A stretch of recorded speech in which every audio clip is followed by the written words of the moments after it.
David, thank you so much for coming to talk with Annie and I. This conversation is going to be posted on From the Mentor's Desk.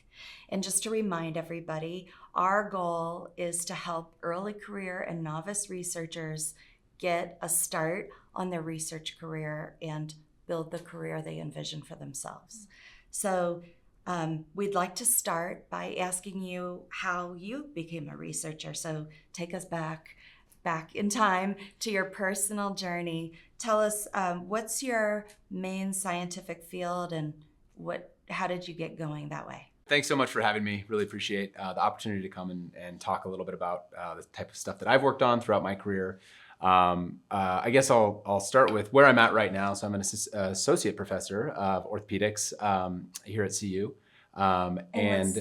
At University of Colorado. Okay. And I also am the director of clinical research in orthopedics, and I am the research director for sports medicine at Children's Hospital Colorado. And then I also am the director of the Colorado Concussion Research Lab, which is kind of a cross hybrid of activities both at University of Colorado and Children's Hospital Colorado. So that's kind of where I am right now. But to rewind back to answer your question, I actually got my start clinically as an athletic trainer. So out of undergraduate, I wanted to go be an athletic trainer for a collegiate, athletic department and work there, and found that I really enjoyed that clinical work. I worked for a year as a small college athletic trainer. Can I ask a question about that? Yeah. Did you want to do that because you were an athlete? Oh, even further back, yeah. Why did you even want to do that? Great question. So yeah, I was an athlete in high school. I played football, I played basketball, I ran track, I did golf. I have loved sports my whole life. I continue to love sports. But I athletically not terribly gifted. I made do, I enjoyed it, but being a pro athlete was never in my future. And so I think where I kind of started was during undergraduate, understanding I can still be involved in athletics, but I also really enjoyed the science and the medical side of things. And so this was kind of a fusion of various things for me.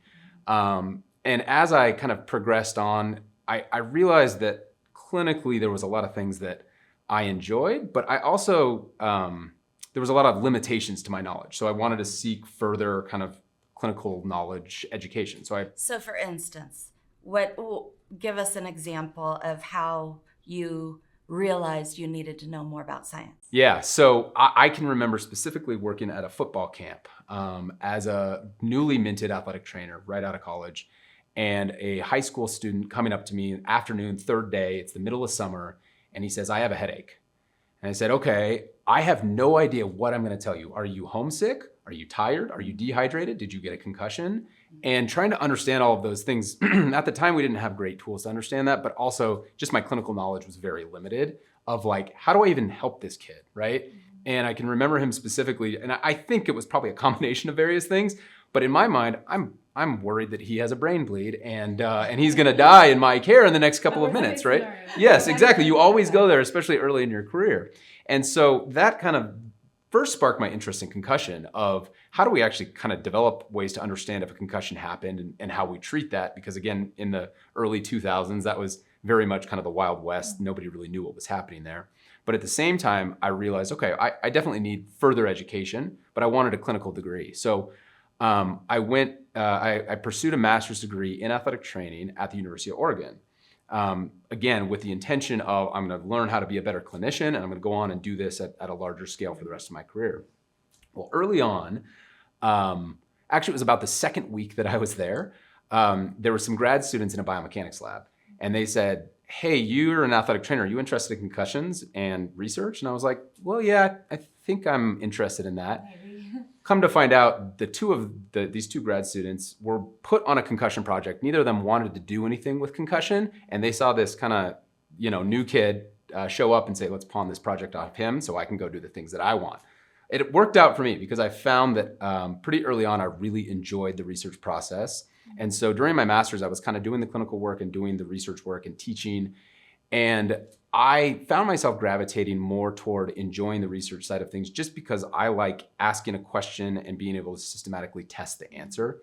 And that scientific method kind of, forming a hypothesis, testing that, interpreting it, I started to see that play out.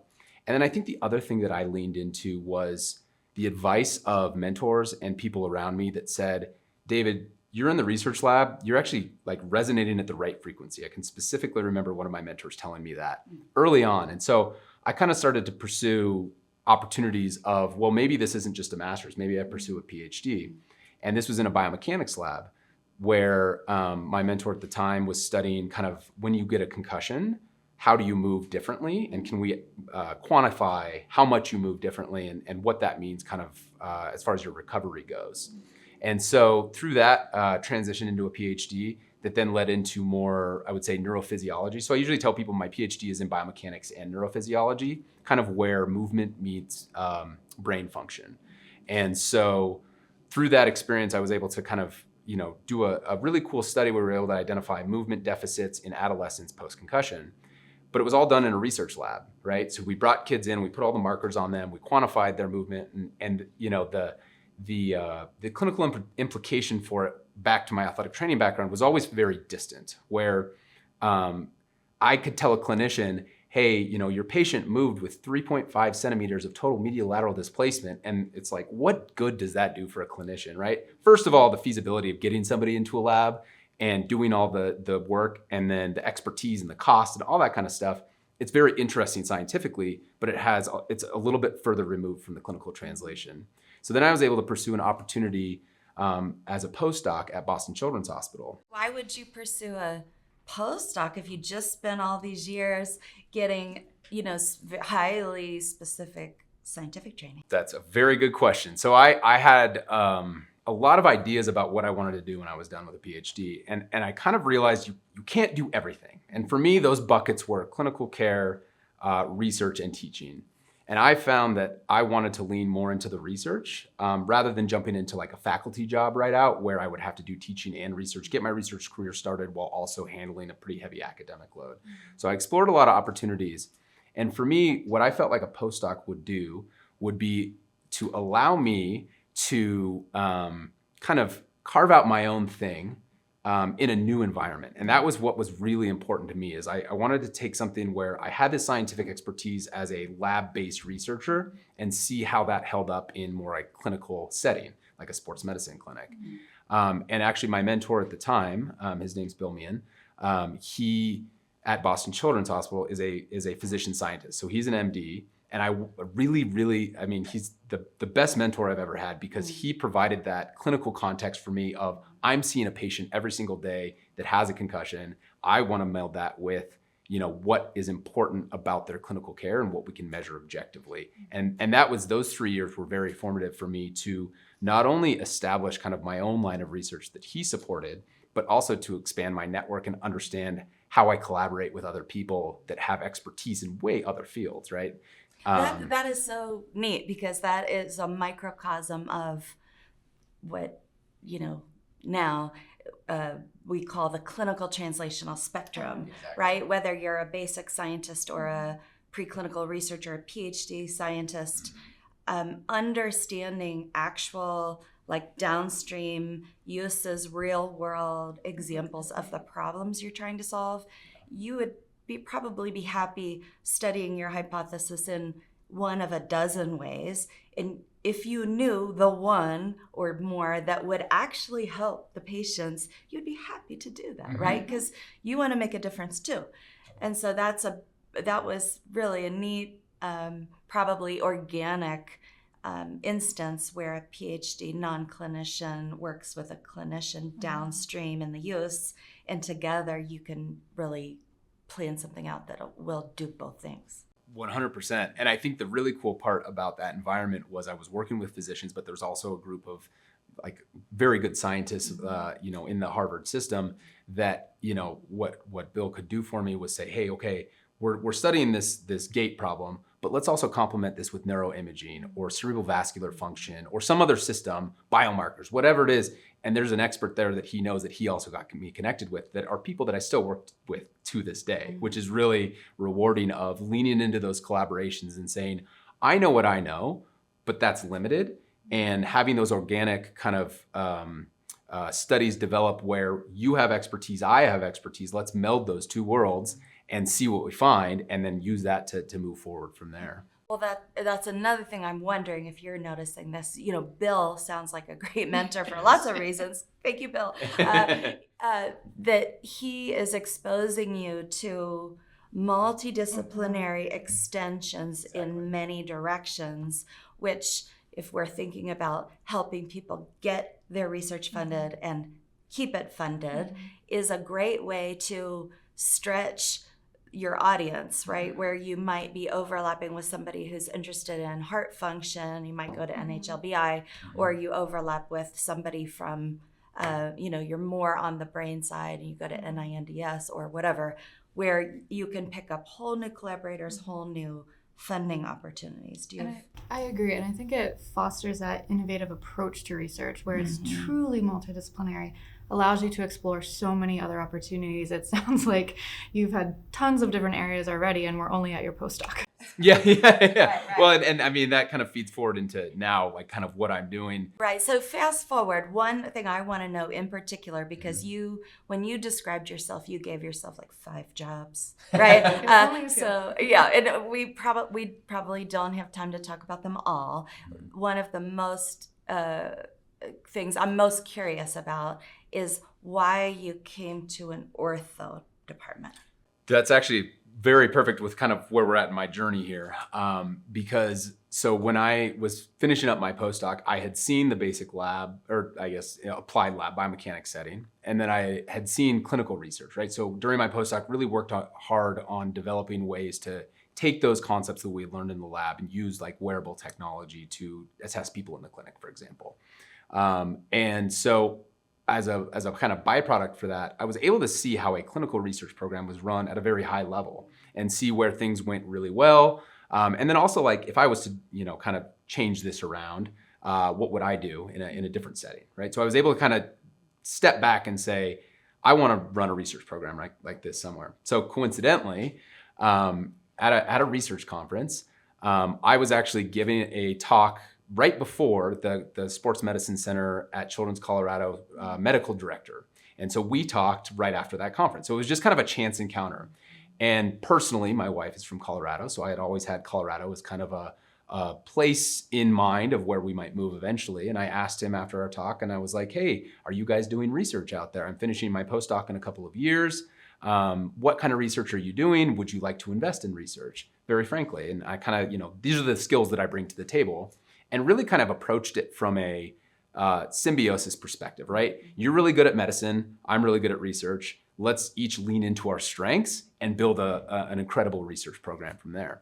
And so through that conversation, the folks at Children's Hospital Colorado Sports Medicine Center identified a specific role that they created that was for a research director of their program. Somebody that would come in with years of research training and experience to help lead all the different lines of research that were ongoing. And to their credit, they recognized, hey, we're doing a lot of research, but it's kind of like a mile wide and an inch deep. We want to go more in depth and create a longer sustaining program of research activity. What do we need to do that? We need to invest in somebody who's trained in research. And so we just meshed in that way.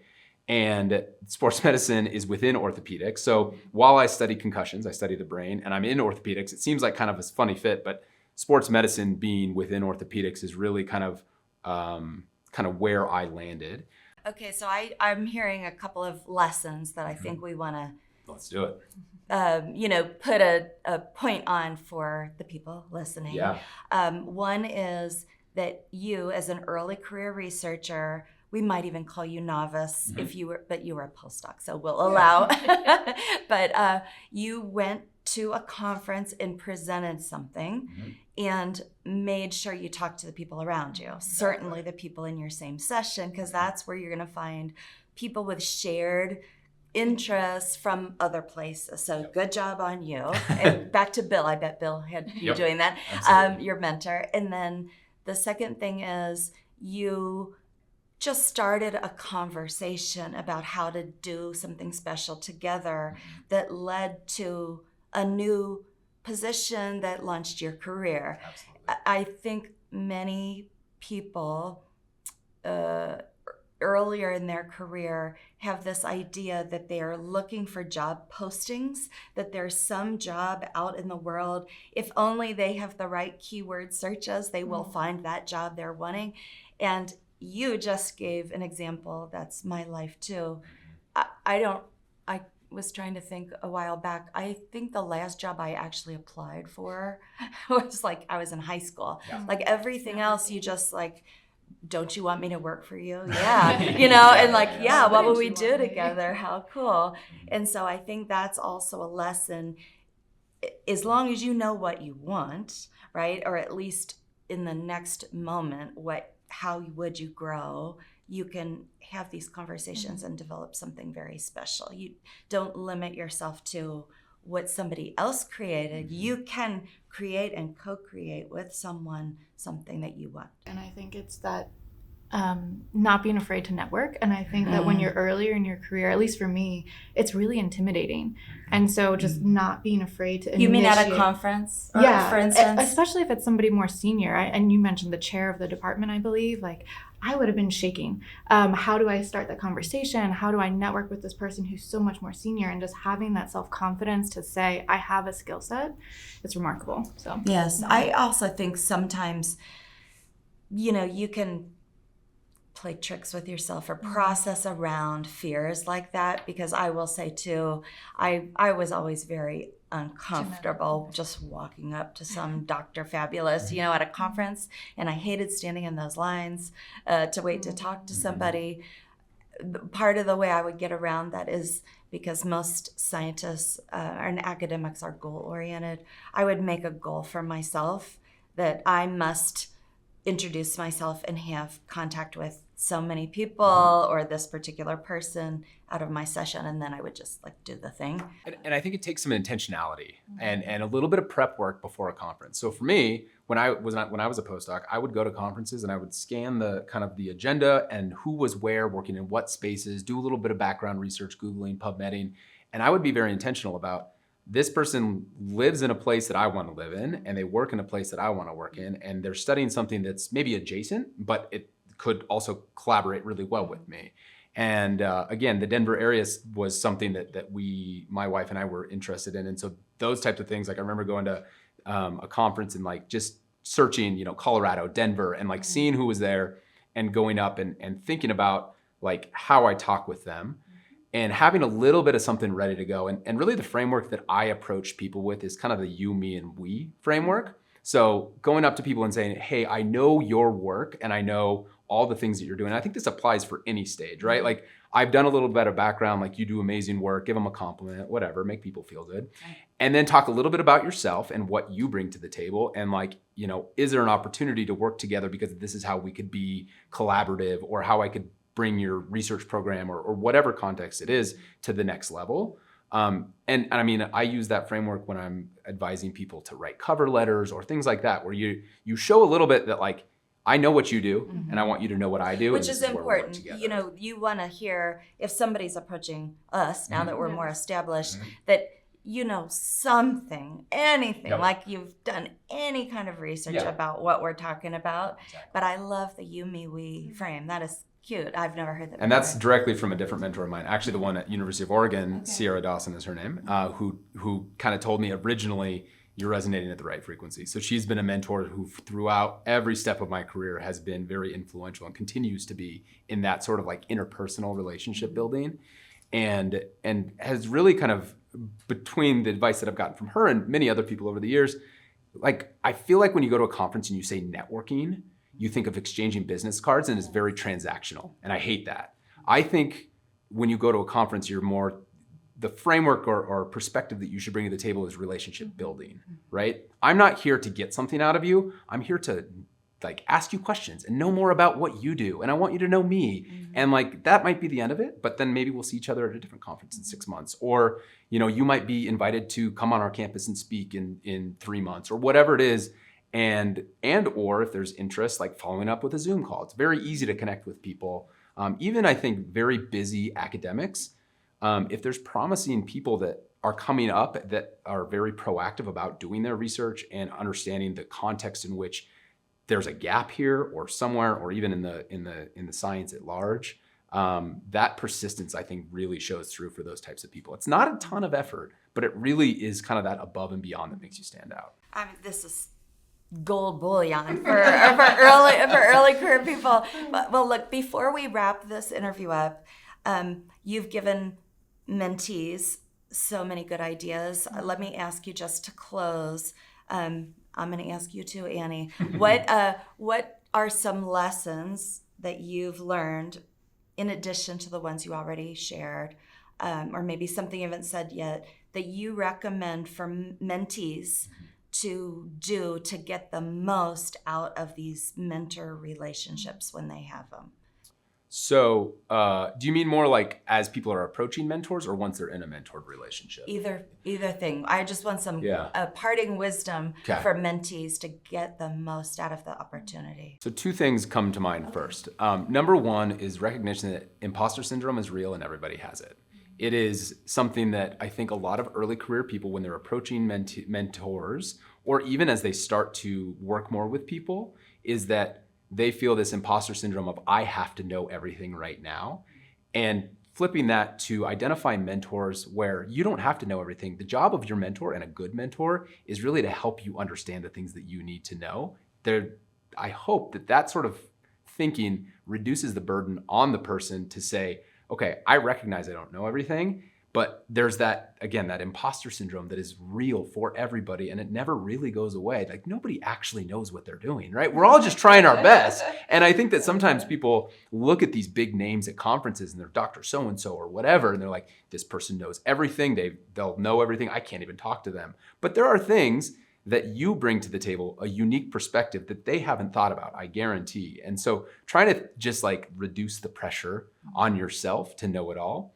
And then I think once you're in a mentored relationship, is finding that balance of how you work together.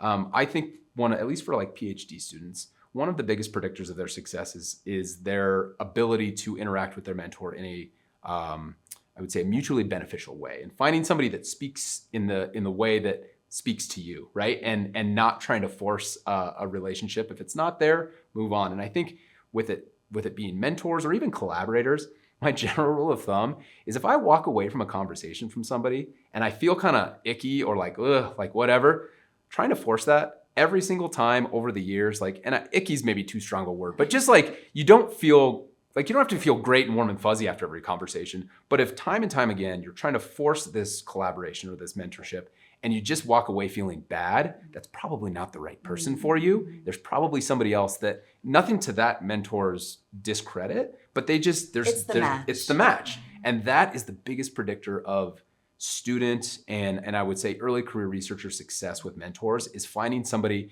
that wants to go to bat for you, that supports you, that understands you, and is willing to put in the time to help support you independent of themselves, not just using you to advance their own career, right? But somebody that's like, I got my own thing going, that's great. And I would be happy for you to do whatever you want. What can I do to help you? So that's how I think about, that's how I advise people of identifying good mentors. Okay, that's awesome. What do you have? I think the only thing I would add to what David's saying, because he's got some great tips there, is finding a mentor who's also going to push you out of your comfort zone. And they're not going to let you be comfortable, taking their data and moving forward with it in a singular direction. They're really going to force you to develop your own ideas and maybe pursue something that you aren't comfortable, to your point with imposter syndrome. Oh, I could never do that. I mean, I had a mentor where she was a neuroimaging person. I was like, I could never do the neuroimaging analysis. I don't really care about it. She's like, no, you need to learn this. Like, she pushed me to understand it and how to quantify that. And it made me develop a skill set that I didn't think I could ever achieve. And so finding someone who's not going to let you sit on your heels, who's going to really force you to become that next level researcher and to support you in that. And so that's the only thing. Well, okay, so then let me also reflect on your example. Okay, you have a mentor who believes in you, who's going to push you out of your comfort zone. You won't feel icky. You might feel uncomfortable, which is actually kind of funny because one of my boss's lines, my chair, is he wants everyone to be uncomfortable. Totally. If you're comfortable, then he's You're not not innovating. you're not innovating, you're not stretching. There's a big difference between discomfort and support versus feeling terrible about yourself. And I Correct. think that's the big differentiator for me. Exactly. And back to the mentee, when somebody's pushing you and sort of thinking of you, your younger self, like allow yourself to be pushed, like participate in this learning journey. This person is gifting you this of development. So you be adaptable, you use whatever skills you need to dig into to trust the process and try to move forward together, right? I think so, because if you're at the point with your mentor where you've established that you have a trusting relationship, then you need to let go. You need to trust that the mentor has your best interest at heart and will help you. So Right. I think that's a big difference. Okay, great. Well, thank you so much. We really appreciate it. Of course.